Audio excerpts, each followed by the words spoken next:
Hey there, it's Mark from Men Who Bullet. Thanks so much for checking out today's video here on the ZInnia channel, where I'm going to show you a different way to use ZInnia to help you be productive. It's not using and setting up a weekly spread, but I actually want to show you how I use ZInnia to do things like set up storyboards for videos just like these or the other shorts that I do as well. It's a really cool way to use it in a slightly different way than you might be used to. But I absolutely love it because all of the things that we love about ZInnia, like templates and customization, you can do right in here for your own storyboards. So let's go ahead and get started in setting up storyboard templates using ZInnia. Before we go ahead and actually get started with creating our own templates, I want to show you how I've been using storyboards for my own videos. I create a template that I reuse and just write right over top with my Apple Pencil and also include some icons just to help me out. It's a really great way to plan and organize how you're putting together a story. So let's go ahead and start a new journal, and we'll start with just a blank page. And then we're going to tap on the studio icon. The top center on the left-hand side looks like the sticker, and we're going to go in the templates. Now, what we're looking for here is a template that has some open area space that we can edit through. So I'm going to go ahead into the weekly and find the template that I used for my original template. There's a lot of different ways we can do this. I'll show you a few, but this one right here is the one we're going to select, and we're going to ungroup this so that we can edit out what we don't need and then duplicate or copy in what we do. So I'll go ahead and hold down with the lasso tool, and I'm just going to erase the whole bottom section of this and then go in and tap on each of these headlines here and get rid of those as well. What I want is the rectangle, and I want the top rectangle as well as the black and then the space that'll help me just name or number my storyboards as I go along. I'm going to go ahead and just slide this right hand over just a little bit more to get it closer to make it look evenly spaced. I'll go ahead and copy the top and then paste it down here at the bottom and then just duplicate. So I have 8 squares here. I'll select them all and group them so they just all move together. I'll resize it just a little bit so that I can fit space over on the left-hand side to put the date that I'm creating this, maybe the title, and any other notes that I would have around creating a storyboard.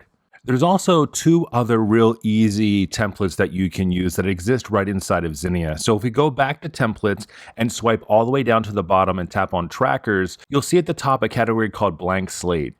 These can be used for anything. They could be used for trackers, but I think that this works awesome for storyboards. You have the square space that you need to put in the topic or your scene. You have space at the top if you want to put in a title or number them, and it works really well. There's another one in here too that I thought was great, especially if you like more space, but also space for notes. So this one here is a taller rectangle with the 6 spaces, and it also has this notes section here at the bottom. What I'm going to do is copy and paste that, bring that over to the left-hand side, and then I'm going to ungroup the right-hand and the left-hand sides here. I'm going to delete the right bottom rectangle you'll see, but I'm going to grow the left one down here. And this creates a really wonderful space to put in notes or anything extra that you have. And in less than a minute, you have 6 spaces to add in for your storyboards.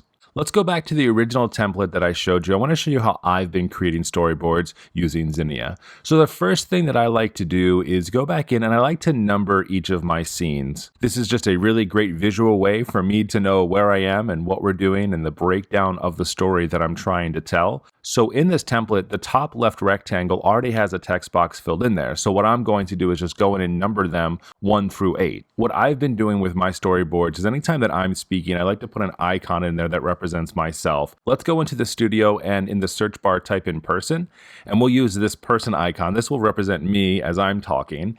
And then let's go ahead and pretend that we're creating a story around an iPad or some type of technology. So I'll go back into search, type in iPad, and find what I'm looking for. Now that I have them sit in here, what I like to do is just open up the drawing tool, use my pencil. You could also use the type tool if you wanted to. And I just like to jot in notes of what might be happening in that scene. So in here, I might be introducing myself. Hey there, it's Mark. And then for my next scene, I'd be showing the iPad or whatever I might be doing and then have a voiceover. In this case, let's check out this cool app ZInnia. And then what I would do is just break down the scenes or the highlight topics that I want to cover as I'm going through. And this just helps me organize my thoughts as I'm creating these videos. Once your storyboard is complete, what you do with it next is completely up to you. If you wanted to, right from Zinnia, you could export this as a PDF file, save it away. You could mark it up if you wanted to, or copy it elsewhere. You could also send this to a friend of yours if you wanted to get their feedback, or if you were collaborating, you can open up a message or an email and send it directly to them and have them send it back. The other thing you can do straight from Zinnia is print it out. I absolutely love this option because sometimes you need it in a physical space. So being able to print it to your local printer and have it and put it up on the wall is going to be absolutely amazing. And don't forget also, if you wanted to, you could easily send the entire Zinnia file to a friend if they also have Zinnia. The last thing that I'm going to do here today is just organizing myself. We're going to name our journal, which is going to be our entire storyboards collection. And then let's pick out a really cool cover. That way we can instantly see, hey, this cool leather-bound storyboards journal is where we're going to be keeping all of our great ideas.